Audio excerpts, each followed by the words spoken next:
Madame, Messieurs, bonjour. Merci de choisir Savane TV pour vous informer. À la une, les jeunes du quartier Toïben dans l'arrondissement 5 de Ouagadougou haussent le ton contre l'occupation d'une réserve publique par un particulier. Ils ont manifesté hier à Toïben pour donner de la voix. Des précisions à suivre dès l'ouverture de ce journal. Dans le cadre de la promotion du patriotisme, de la citoyenneté et du civisme, l'association Participe Futur a débuté une campagne de sensibilisation dans les lycées et collèges au profit des élèves de 3 villes que sont Ouagadougou, Koudougou et Bobo-Dioulasso. Léguer aux générations futures une société de paix, c'est l'objectif de l'association. Les détails dans un instant. Les jeunes du quartier Toïben dans l'arrondissement 5 de Ouagadougou ont manifesté hier contre l'occupation d'un terrain dans le quartier. Pourtant, les occupants se disent disposer des documents permettant de mettre en valeur le terrain. Abdoulaye Kinda a approché les deux camps. Chaude matinée hier dans le quartier Toïben dans l'arrondissement 5 de Ouagadougou. La propriété d'un terrain de 7494 mètres carrés divise dans le quartier. D'un côté, les jeunes du quartier et l'autre côté, ceux qui disent détenir tous les documents qui attestent que le terrain est leur propriété. Eux sont d'ailleurs en sentier. Les riverains tonnent un autre son de cloche. Le terrain a été aménagé pour eux depuis les lotissements de 1986. Depuis que le quartier était un non-loti, nos parents, nos aînés, ils jouaient au ballon dans l'espace de l'aéroport. En ce moment, l'aéroport, il n'y avait pas une clôture. Quand il y a eu le lotissement, ils ont enlevé ce terrain qui est une réserve administrative jusqu'à présent. Vous partez au cadastre, c'est toujours une réserve administrative. On a enlevé les génies militaires pour venir racler et en faire un terrain pour le quartier, parce qu'on voulait mettre une clôture au niveau de l'aéroport, on ne pouvait plus y jouer. Et depuis longtemps, nous jouons sur ce terrain. Entre-temps, il y a un monsieur qui s'est présenté avec une attestation provisoire d'attribution. Mais dans nos investigations, nous avons vu qu'il y a des failles dans cette attribution. Premièrement, il n'y a pas eu de déclassement. Ensuite, que le délai de mise en valeur, c'est 5 ans. Il n'a même pas respecté ce délai. Sans mettre en valeur, il a cédé à une autre personne et c'est ce dernier qui veut investir. Donc vous voyez qu'il y a une succession d'irrégularités et nous ne pouvons accepter ça. Pour le camp adverse, qui n'est autre que l'Institut supérieur de technologie IST, le terrain a été acquis suivant toutes les procédures depuis 2013. Il s'agit d'un terrain que nous avons acquis en 2013 à l'effet de construire notre institut ici. Juste après l'acquisition par des voies normales devant un notaire, et nous avons fait tous nos plans et entamé les démarches administratives qu'il faut jusqu'à obtenir l'autorisation de construire. Et quand nous sommes déjà venus pour implanter l'autorisation de construire, des gens se sont opposés en disant qu'il s'agit d'un terrain de football. On est allé en justice, la justice nous a donné raison. Et nous sommes là aujourd'hui pour l'application de la décision de justice.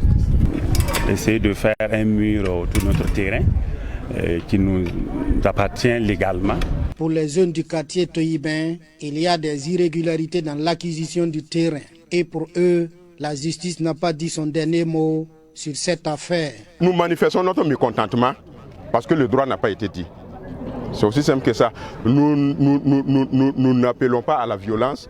Voilà, nous voulons juste que le droit soit dit. La procédure est toujours en justice. Nous pensons qu'on allait attendre la fin de cette procédure si effectivement il a raison, qu'il commence à déposer ses agrégats. Mais malgré que la procédure continue en justice, les voies de recours ne sont pas finies. Le monsieur, à notre grande surprise, on voit que ce matin il a amené des agrégats. Nous comptons manifester notre mécontentement et nous appelons les autorités compétentes à se saisir du dossier pour que le droit soit dit.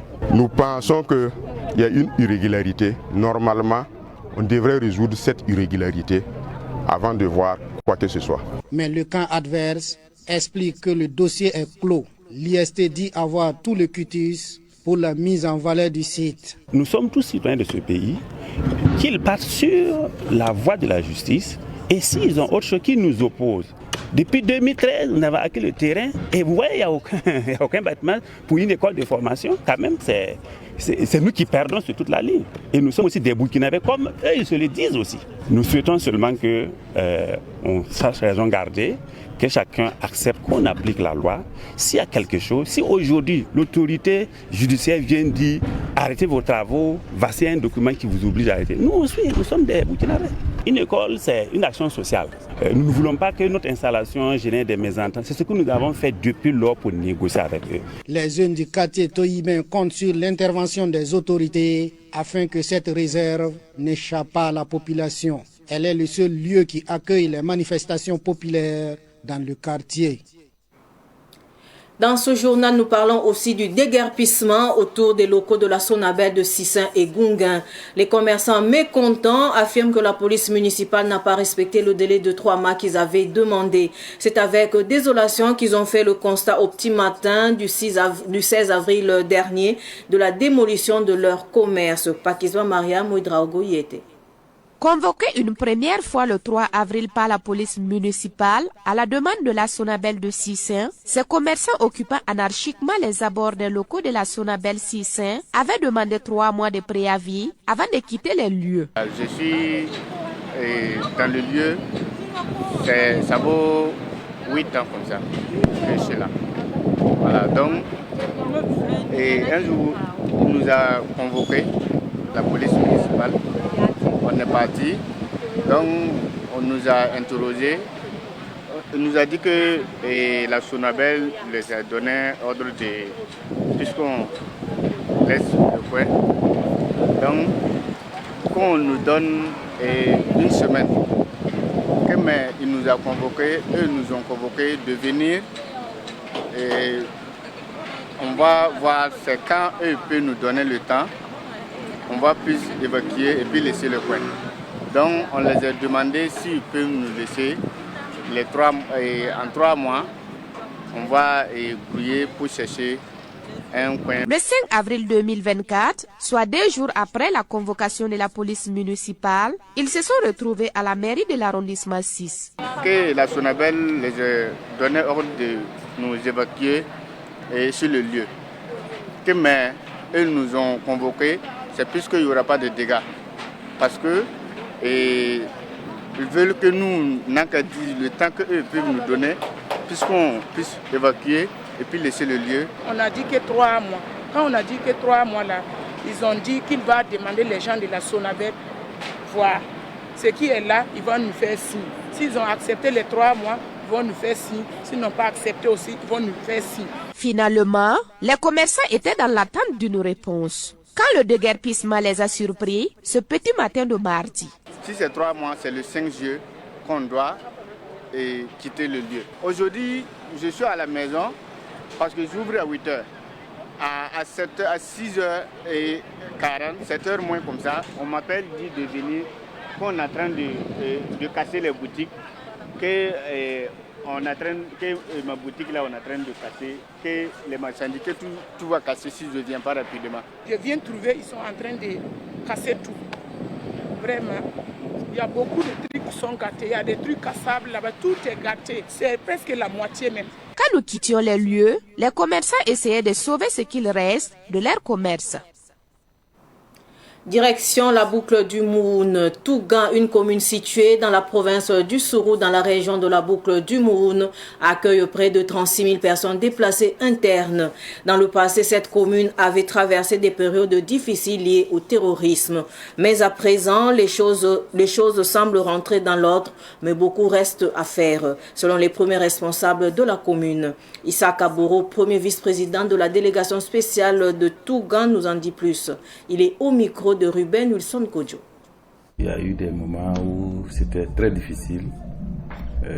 Dieu merci, avec la contribution et la bravoure des VDP, des FDS, on peut dire qu'aujourd'hui, tout le monde se porte bien. Je n'ai pas dit qu'il n'y a pas de problème. Même si vous prenez un individu, tout le monde se porte bien. Mais derrière ce bien-là, il y a pas mal de problèmes aussi qui peuvent être là. On ne peut pas non plus se déplacer comme on le veut pour aller d'une contrée à une autre. Et ça fait une difficulté quand même. Donc on peut dire que la situation sécuritaire est vraiment très fragile, en tout cas ici. Seulement, je sais qu'il y a des efforts qui sont faits. Le RIC qui est là, les FDS, les policiers et puis les VDP qui sont là. Ils se battent nuit et jour pour qu'on puisse dormir tranquillement. Ça, c'est déjà une grande chose. Alors maintenant, quant aux attentes des populations, c'est ça qui tarde à venir. C'est-à-dire que le déblocage de toutes les voies d'accès reliant Tougan à d'autres contrées, et c'est ça qui rend un peu la situation très difficile et que les gens sont impatients. Cela entraîne naturellement des flambées de prix. On est presque enclavés et ça fait que les gens ne bougent pas. Donc, ça fait qu'il y a une rétraction quelque part où les gens ne peuvent plus s'exprimer dans leurs activités correctement. Et ça amène beaucoup de difficultés au niveau de la localité. L'espoir est toujours permis. La vie sans espoir, il faut qu'on se donne la mort, c'est tout. Donc nous espérons toujours, avec nos cris de cœur, que la situation puisse s'améliorer et que nous puissions retrouver notre quiétude d'antan. La culture de la lutte syndicale et la législation du travail au Burkina Faso. Une trentaine de militants de la Fédération des syndicats des travailleurs et auxiliaires du transport sont en formation depuis ce matin à Ouagadougou sur ces sujets. Une formation qui vise à rendre plus efficaces les luttes syndicales. Le point avec Daouda Yamio. 4 sous-thèmes seront développés durant les 48 heures, à savoir les droits et devoirs du travailleur, les droits et obligations de l'employeur, les rôles et missions des délégués syndicaux et les comportements des travailleurs dans l'entreprise. L'objectif de cette formation est d'inculquer une bonne culture syndicale aux syndicats. Et la plupart des participants qui sont là ce matin, c'est des différents délégués du personnel que nous avons dans certaines entreprises, qu'on a réunis ce matin pour un renforcement des capacités.